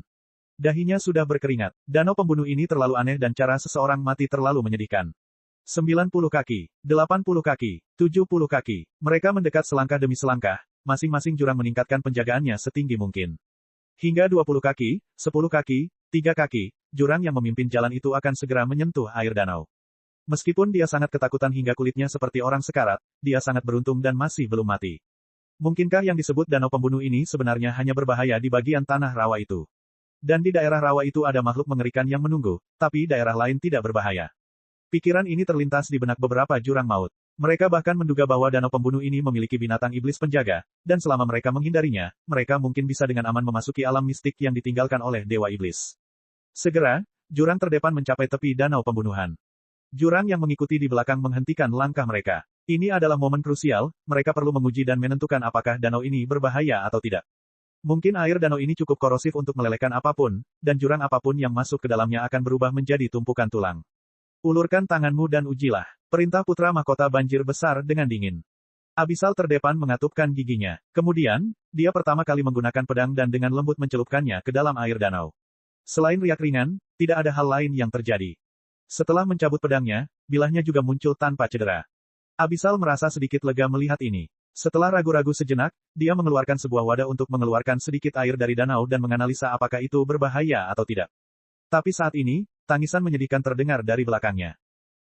Dalam situasi di mana semua orang sangat tegang, entah itu jurang maut atau manusia, mudah bagi siapapun untuk menangis. Beberapa jurang awalnya berdiri kokoh di tanah. Namun kemudian, mereka merasakan tanah di bawah mereka melunak dan kaki mereka tertancap ke tanah. Kemudian mereka merasakan kekuatan yang tidak dapat ditolak oleh siapapun, tiba-tiba menarik tubuh mereka ke bawah, menyeret mereka ke bawah. Brengsek, putra mahkota banjir besar sangat marah. Jurang yang memimpin jalannya baik-baik saja, tapi kekuatan yang lebih besar di belakang malah disergap. Tampaknya keberadaan bawah tanah yang misterius ini dengan sengaja melepaskan ikan-ikan kecil di depan untuk menangkap kelompok besar di belakang. Dentang, di tangan putra mahkota banjir besar, pedang yang diukir dengan kepala hantu terdengar saat pedang itu keluar dari sarungnya, dan dengan kasar menebas ke bumi. Kekuatan iblis membengkak seperti gelombang laut yang mengamuk. Bang! Dengan ledakan yang keras, tepi danau yang keras dan terbuat dari besi suci itu terbelah oleh pedang putra mahkota banjir besar. Batu-batu berlumpur tertiup ke udara, dan 4 atau 5 jurang tingkat empirean yang terseret ke dalam tanah tiba-tiba diledakkan lagi dengan kekuatan ini. Namun, dari jurang empirean yang baru saja terseret ke dalam tanah, terlihat bahwa tubuh mereka telah meleleh di berbagai area, tidak meninggalkan apapun kecuali tulang putih. Kematian mereka hanya tinggal menunggu waktu saja. Bab 2147, Badai. Ini, melihat beberapa jurang yang diledakkan kembali dan segera mati, raut wajah putra mahkota banjir besar berubah sedingin gletser berusia 10.000 tahun. Tepat di depan hidungnya, bawahannya telah dibunuh oleh suatu keberadaan yang tidak diketahui dan dari awal sampai akhir dia tidak pernah menyadari apa yang telah menyebabkan hal itu. Beberapa jurang dalam yang diledakkan kembali oleh pedang putra mahkota banjir besar terus melolong kesakitan dan kesengsaraan.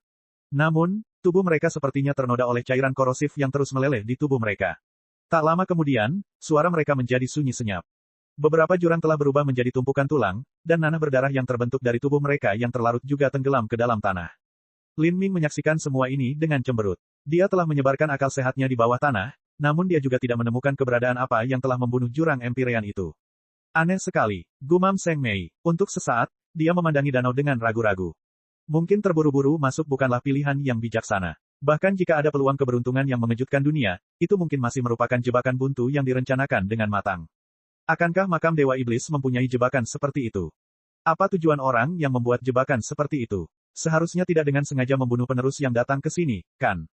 Semua pemikiran ini melintas di benak Seng Mei. Dia tidak bisa membayangkan apa yang terjadi pada tahun-tahun ketika makam Dewa Iblis sedang dibentuk. Mungkin ini dulunya adalah alam mistik dengan peluang keberuntungan, tapi setelah itu sebuah jebakan berkembang dari dalamnya. Mari kita tunggu sebentar dan lihat apakah putra mahkota banjir besar itu mundur atau maju. Kita masih belum berhasil menemukan apapun tentang keberadaan bawah tanah ini. Saat Seng Mei berbicara, beberapa jurang Empyrean di sampingnya menyeka keringat mereka yang menetes. Menunggu juga bagus, menunggu juga bagus. Jurang-jurang ini sangat menyadari bahwa pihak mereka jauh lebih lemah dibandingkan dengan putra mahkota banjir besar. Sekalipun ada peluang keberuntungan yang mengejutkan dunia di danau tersebut, kesimpulan yang paling mungkin adalah putra mahkota banjir besar akan mengambil keuntungan terbesar. Adapun jurang maut yang mungkin mati, kemungkinan besar adalah mereka. Pada saat ini, Lin Ming tiba-tiba berkata, mungkin, tidak ada apapun di bawah tanah sama sekali. Kata-katanya membuat semua orang tercengang. Apa maksudmu? Deep Echo bertanya. Mungkin dunia ini sendiri dapat melahap kehidupan dan menelan daging dan darah, para Empyrean jurang yang dimakan itu tidak disergap oleh monster bawah tanah, tetapi oleh bumi itu sendiri, dan danau pembunuh itu juga merupakan bagian dari dunia ini, atau bahkan pusatnya, dunia ini. Lin Ming berkata dengan seram, kata-katanya tenang dan dingin.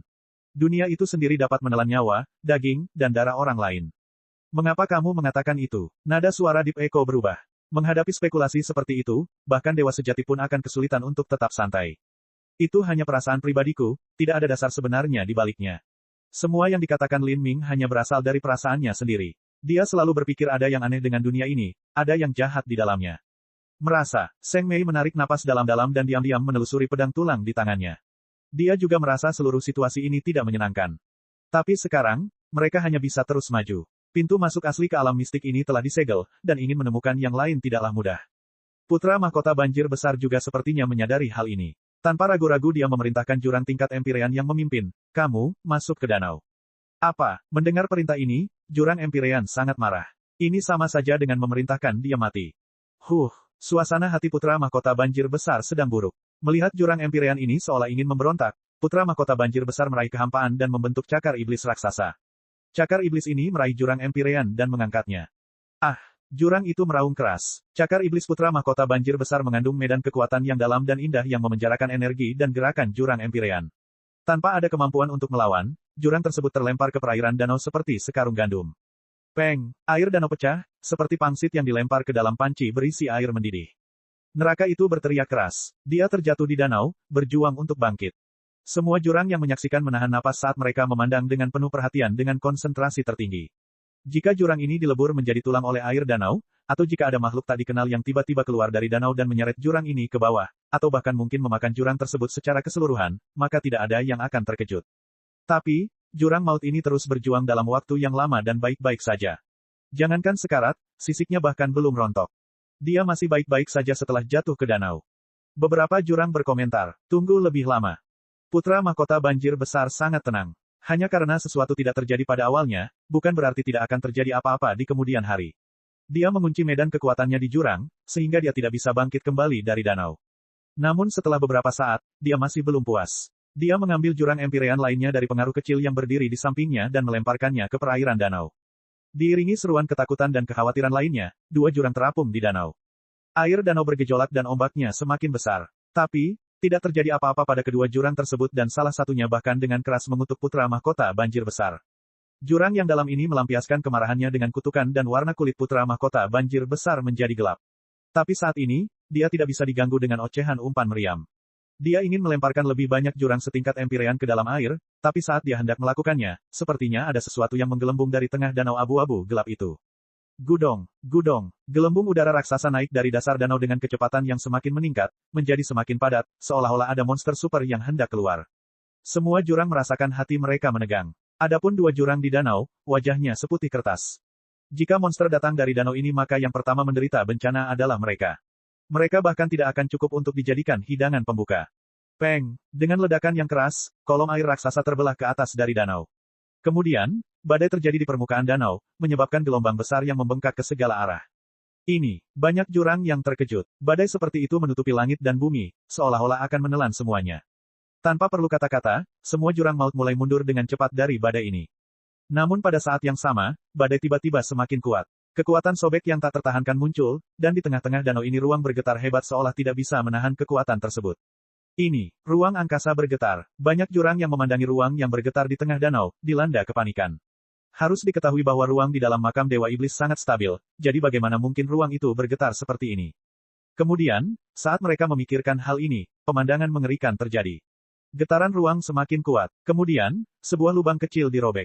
Meski bukaan ini hanya sebesar kepalan tangan, namun tetap saja robek. Kekuatan mengerikan telah merobek ruang di dalam makam Dewa Iblis. Bagaimana ini mungkin? Pikiran ini terlintas di benak semua orang yang menonton jurang maut. Dan kemudian, tanpa ada waktu untuk bereaksi atau berpikir, pusaran yang tak tertahankan menyapu dari ruang yang terkoyak itu dan semua jurang maut tersedot ke dalamnya. Bang! Permukaan danau terbuka. Putra mahkota banjir besar, Lin Ming, Seng Mei, semua jurang tenggelam ke dasar danau. Pada saat itu, Lin Ming bisa merasakan siulan di telinganya. Kecepatan tinggi yang dia tarik menyebabkan tubuhnya bergesekan dengan air danau, membuatnya sangat panas. Danau ini jauh lebih dalam dari yang dia bayangkan. Meski dia tenggelam dengan kecepatan seperti itu, dia tetap tidak bisa melihat dasar danau. Perlahan-lahan, Lin Ming menemukan bahwa kesadarannya sepertinya terpisah dari tubuhnya. Untuk sesaat, lingkungan sekitar menjadi buram. Ini, Lin Ming terkejut. Jika kesadarannya meninggalkan tubuhnya saat ini maka itu pasti akan sangat berbahaya. Namun, di bawah tarikan kekuatan sobek yang sangat besar itu, dia merasa seolah jiwanya akan terkoyak, itu sungguh tak tertahankan.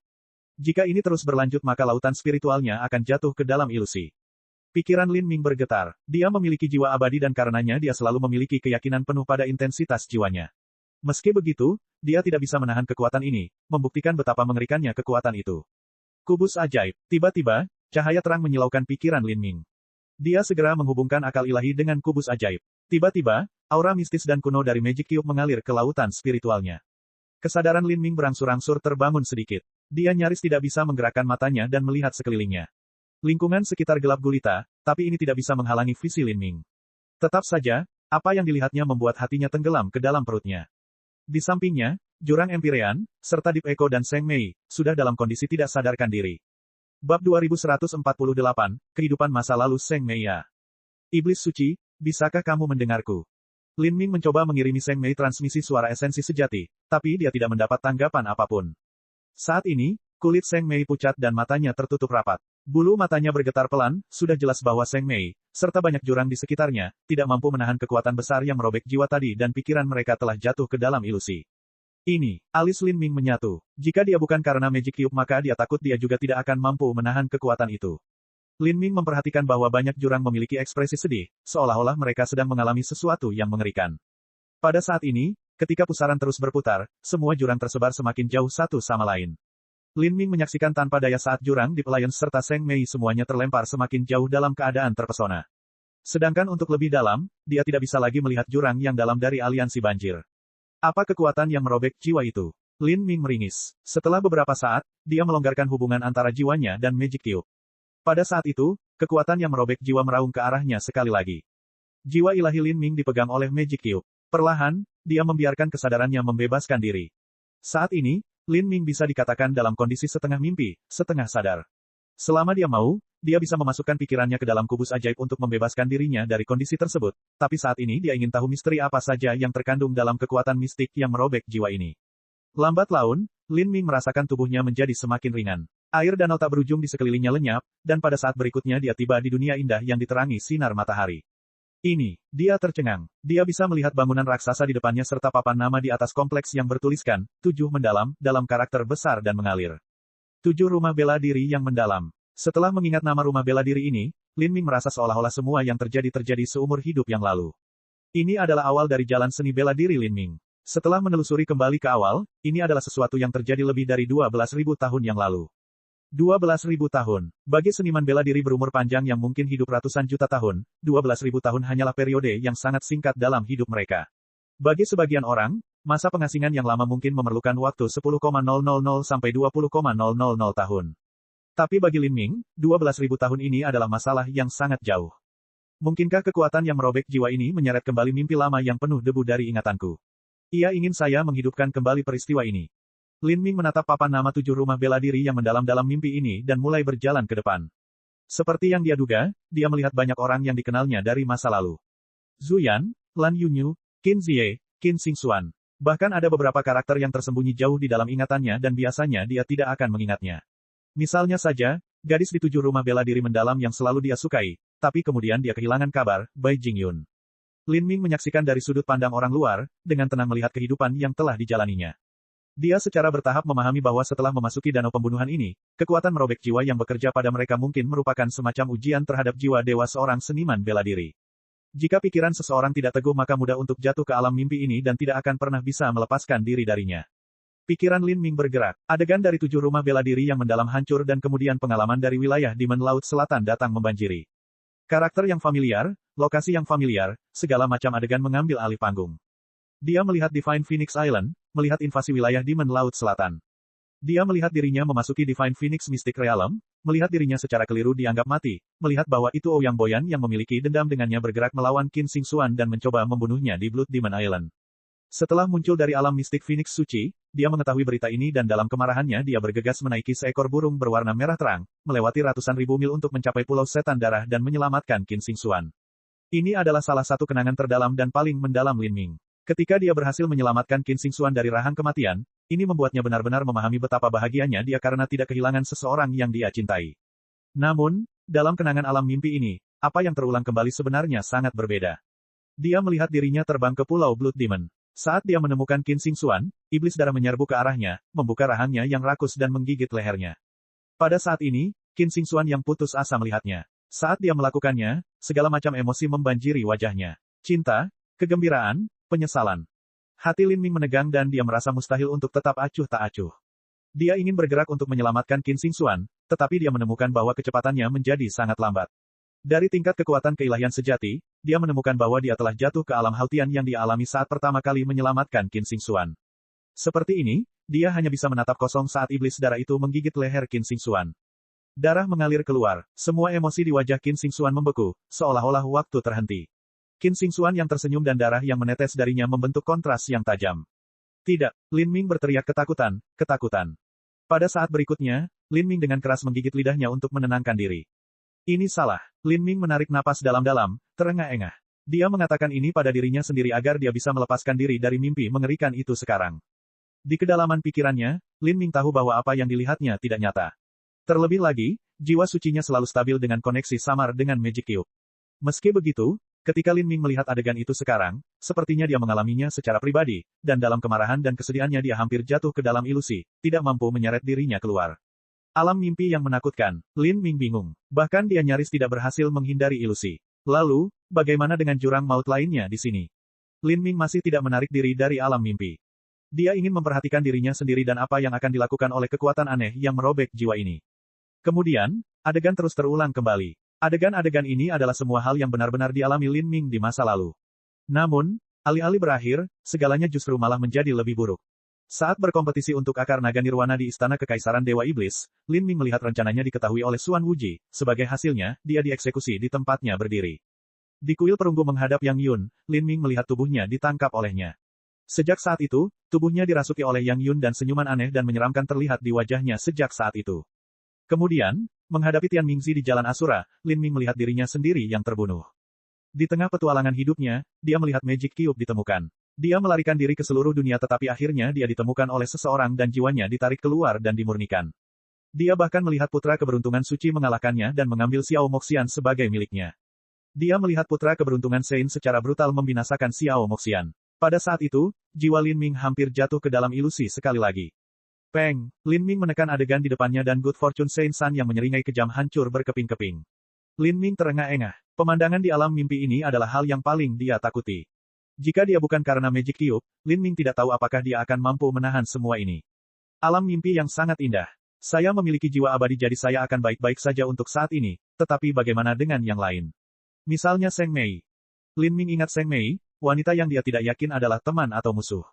Ketika dia memikirkannya, dia pasti khawatir. Jika Seng Mei tidak memiliki iblis hati maka itu akan bagus. Tetapi jika dia memang memiliki iblis hati, maka dia akan berada dalam bahaya luar biasa di alam mimpi jiwa ini. Lin Ming bisa disebut seseorang dengan kemauan kuat dan tekad kuat. Tapi, bahkan dia tidak berani mengatakan dia tidak punya iblis hati. Apa yang disebut iblis hati adalah hal yang paling dirindukan atau paling ditakuti oleh seorang seniman bela diri. Semakin kuat obsesi ini, semakin kuat pula iblis hati itu. Selain itu, semakin kuat seorang seniman bela diri, semakin hebat pula iblis-iblis hati ini. Begitu alam mimpi seperti ini muncul, atau di saat kritis ketika mencoba membuat terobosan, iblis-iblis hati ini mungkin muncul menghantui seniman bela diri dan menimbulkan masalah.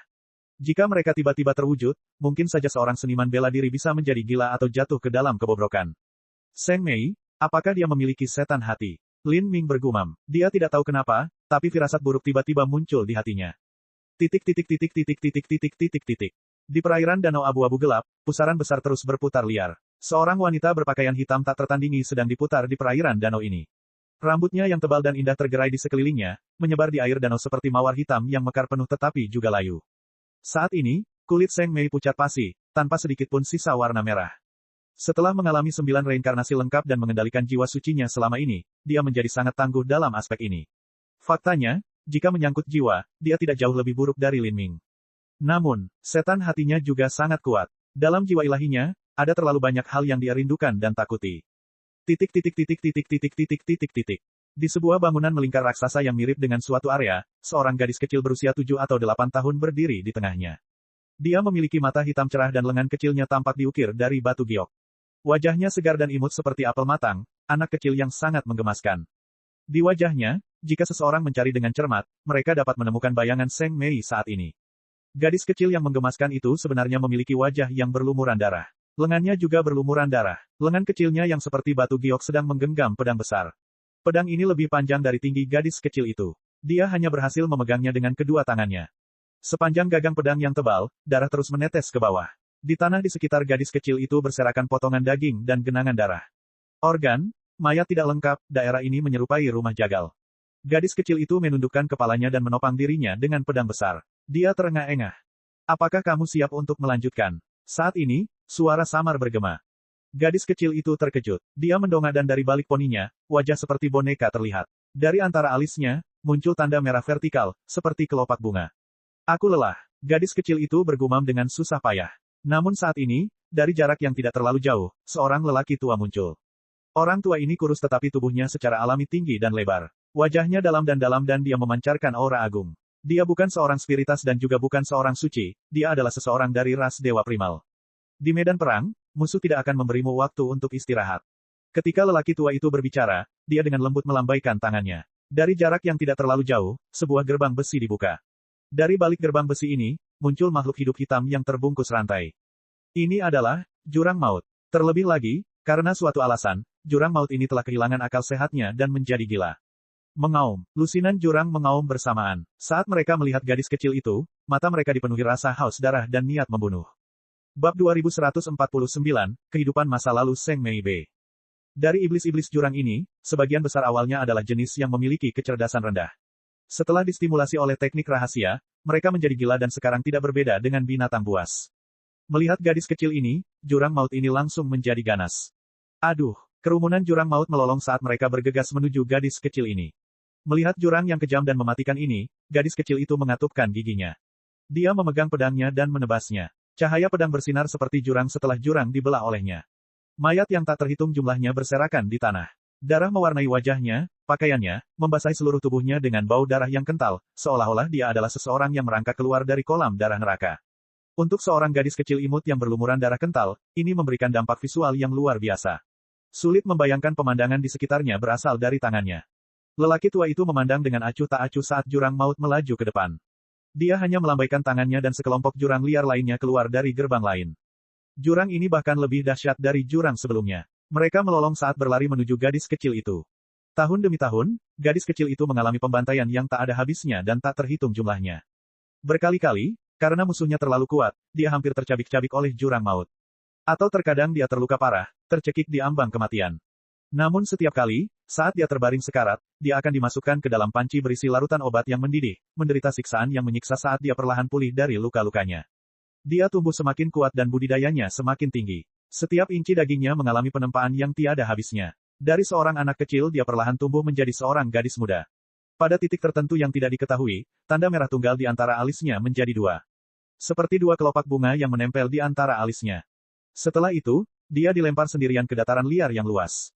Tanpa pil, tanpa perbekalan, dia berkelana melalui dataran liar sendirian, bertemu dengan binatang buas kuno yang tak terhitung jumlahnya dan membantai mereka. Tanpa pil, dia mengumpulkan semua yang dia butuhkan sendiri. Ketika dia terluka dia merawat dirinya sendiri. Dia melewati 100 juta mil melalui tanah terpencil yang luas, sambil membunuh binatang buas yang tak terhitung banyaknya. Saat ini, ia telah menjadi seorang wanita yang kecantikannya mampu menyebabkan kehancuran suatu bangsa. Kekuatannya luar biasa. Dalam ras dewa primal, statusnya seperti bulan di langit malam, cemerlang dan mulia. Kelopak bunga di antara alisnya berubah menjadi 3. Ketika yang ketiga muncul, dia terkunci di terumbu sebuah pulau kecil jauh di dalam laut. Pulau kecil ini adalah tempat di mana tulang belulang seorang kaisar agung kuno dikuburkan. Ada medan kekuatan raksasa yang menutupi tanah ini, dan seorang seniman bela diri biasa akan merasa hal itu tak tertahankan. Tapi gadis muda ini dikurung di tanah menggunakan rantai. Dengan sosoknya yang ramping dan menawan, dia terikat erat oleh rantai tersebut. Cincin baja gelap menusuk dagingnya dan mengeluarkan darah. Di tubuh indahnya, bekas merah pekat tertinggal. Dan di belakangnya ada terumbu karang yang berbatu-batu. Terumbu karang ini tidak terbuat dari batu biasa, melainkan dari batu dewa luar bumi. Batu-batu ini menusuk punggungnya, seperti jarum yang tak terhitung jumlahnya menusuk tubuhnya. Rantai itu juga bukan rantai biasa. Itu adalah rantai perangkap naga yang disempurnakan oleh Grandmaster formasi susunan. Mereka tidak hanya dapat mengikat tubuh, mereka juga dapat mengunci jiwa dewa seseorang. Ditambah dengan tekanan dari medan kekuatan Kaisar Agung, sejak awal gadis muda itu merasa hampir mustahil untuk bernapas. Saat air pasang naik, gelombang besar yang tak terbatas akan menghantam tubuhnya. Dia menahan rasa sakit yang menerjang itu berkali-kali. Dan setelah air pasang surut, terik matahari akan membakar tubuhnya. Dia kehilangan semua warna. Dia berbaring di sana tanpa bergerak, bahkan tidak mengedipkan matanya, seolah-olah dia telah menjadi patung batu giok. Dia menahan penderitaan yang begitu mengerikan, diam-diam menanggungnya, dengan sabar menunggu. Tidak ada yang datang untuk memeriksanya dan tidak ada yang mengantarkan makanan ke sini. Dia hanya bisa menatap ke kejauhan dan cakrawala yang tertutup kabut tebal serta laut tak terbatas dan langit tak terbatas yang terbentang di hadapannya. Seolah-olah dia sudah dilupakan oleh dunia ini. Jika dia tidak bisa membebaskan dirinya, maka dia akan mati di sini. Kesepian, keputusasaan, kesakitan, penderitaan seperti itu bahkan bisa membuat orang pemberani menjadi gila. Pada awalnya, gadis muda itu merasa sangat tidak berdaya. Namun perlahan, dia menemukan sisa-sisa hukum Kaisar Agung yang misterius. Dan, dia menemukan bahwa energi asal langit dan bumi yang bergolak di sini 100 kali lebih kaya daripada di luar. Dia mulai memahami hukum, hari demi hari. Setiap pagi dia menjilat rantai baja gelap, meminum embun pagi yang terkumpul di logam dingin. Dia akan menghirup kekuatan paling murni di dunia di sini. Dia terus-menerus menyimpan kekuatannya, terus-menerus meningkatkan kekuatannya. Sampai suatu hari, ketika kekuatannya semakin tinggi, dia akhirnya berhasil menembus kemacetannya dan kekuatannya naik ke tingkat yang benar-benar baru. Seperti burung phoenix yang mandi di api, di ambang kematian dia mengalami kelahiran kembali nirwananya sendiri. Bang! Dia menghancurkan rantai besi yang mengikat tubuhnya dan menghancurkan batu suci di belakangnya.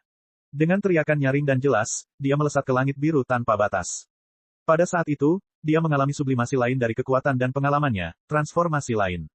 Di antara orang-orang sezamannya, sudah tidak ada seorang pun yang mampu bersaing dengan kekuatannya. Pertempuran, pembantaian, budidaya. Musuh-musuhnya berkisar dari jurang maut, binatang buas yang tak ada habisnya, dan kembali ke gelombang jurang maut yang tak terbatas. Meskipun dia memiliki kecantikan yang bisa menghancurkan kerajaan, dia belum pernah merasakan cinta antara pria dan wanita. Yang dia tahu hanyalah darah. Yang dia tahu hanyalah pertarungan. Dan segala sesuatu yang terjadi pada wanita tak tertandingi ini mengalir ke dunia batin Seng Mei. Seolah-olah ini adalah kehidupan yang dia alami, kehidupan nyata yang tiada taraf. Namun, ini sepertinya hanya mimpi yang tidak ada hubungannya dengan Seng Mei. Karena dalam ingatannya, Seng Mei tidak bisa menemukan adegan ini. Siapakah gadis muda dalam mimpi itu? Wanita cantik itu memiliki penampilan yang sangat mirip dengan Seng Mei. Dan di antara alisnya, ada juga tanda teratai merah, itu adalah simbol dari 9 revolusi reinkarnasi. Seolah-olah dia sedang bermimpi, seolah-olah dia sudah bangun, Seng Mei tidak dapat lagi membedakan apakah dia adalah Seng Mei atau wanita dalam mimpi ini. Setelah mengalami bertahun-tahun yang tak terhitung, kekuatan wanita impian ini kini berada di tingkat tertinggi di alam semesta. Teratai merah di antara alisnya telah lama mencapai kesempurnaan, dan apa yang dilihat Seng Mei selanjutnya membuatnya terengah-engah. Dia melihat di ruang luas yang tak terbatas, ada benua gelap yang mengambang. Dan di benua ini ada tulang belulang, tulang tak berujung. Beberapa dari tulang ini berbentuk manusia, ada pula yang berbentuk monster ganas, segala jenis binatang buas, dan bahkan beberapa tulang berbentuk dewa binatang yang memanjang hingga ribuan mil. Dari kerangka tersebut, semuanya memancarkan aura yang sangat menakutkan. Jika tulang orang lemah ditempatkan di dalamnya, mereka akan segera hancur menjadi debu karena tekanan. Tanpa diragukan lagi, hanya sisa-sisa pembangkit tenaga listrik yang tiada taranya yang ada di benua gelap ini. Tidak dapat dibayangkan berapa banyak pembangkit tenaga listrik tiada taranya yang mati di sini.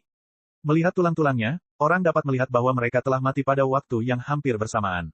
Dari sini, orang dapat berspekulasi bahwa ini adalah perang yang sangat brutal yang melibatkan banyak kekuatan besar yang tiada taranya. Wanita tak tertandingi itu berdiri di atas tulang tak berujung ini, seolah dia berada di dunia lain. Dia bertelanjang kaki, mengenakan gaun hitam panjang yang mengalir di tubuhnya seperti air. Kecemerlangan ilahi memancar darinya, memercik ke tubuhnya, menyelimutinya dengan cahaya samar-samar. Auranya sepertinya menyatu dengan yang satu. Di dunia yang brutal dan biadab ini, dia tampak benar-benar tidak pada tempatnya. Dalam hidupnya, dia telah mengalami pembantaian tanpa akhir. Namun saat ini dia seperti seekor anggrek di ngarai yang dalam, halus dan seperti dunia lain, kulitnya yang seputih salju tidak ternoda oleh urusan fana. Bahkan medan perang yang gelap dan tidak menyenangkan yang ditutupi lapisan niat membunuh sepertinya tidak ada hubungannya dengan dia. Dan saat ini, di depan wanita itu, sesuatu muncul. Ini adalah kartu ungu. Kartu kecil itu hanya seukuran telapak tangan. Dan diukir pada kartu ini terdapat tanda-tanda aneh dan tidak dapat dipahami yang tak terhitung jumlahnya. Tanda-tanda ini kuno dan mistis. Hanya dengan melihat mereka, seseorang merasa seolah-olah jiwa mereka akan jatuh ke dalam. Kartu itu seperti kupu-kupu yang berterbangan, terbang mengelilingi wanita tiada taraf ini. Wanita itu melihat kartu ini. Dari dalam matanya yang cerah, kesedihan dan penyesalan yang tak terhingga sepertinya muncul. Namun, semua perasaan kompleks ini akhirnya kembali damai dan tenteram. Tidak ada lagi gelombang dalam suasana hatinya. Kartu itu berkibar, perlahan terbang menuju dahi wanita tak tertandingi itu. Kemudian, dengan lembut, itu memotong daging dahi wanita yang seperti batu giok. Teratai merah 9 kelopak terkoyak oleh kartu ungu, langsung memudar. Darah menyembur keluar dan semuanya terserap oleh kartu ungu. Kemudian, cahaya merah tak berujung mewarnai dunia abu-abu gelap ini. Pada saat itu, dunia tampak mendapatkan kembali warnanya. Esensi kehidupan yang tak terbatas dengan sembarangan menyembur keluar dari wanita itu. Semakin banyak cahaya yang terpancar dari tubuh wanita itu. Seperti burung phoenix hitam yang membakar dirinya sendiri, dia terpesona dengan cahaya yang menyilaukan.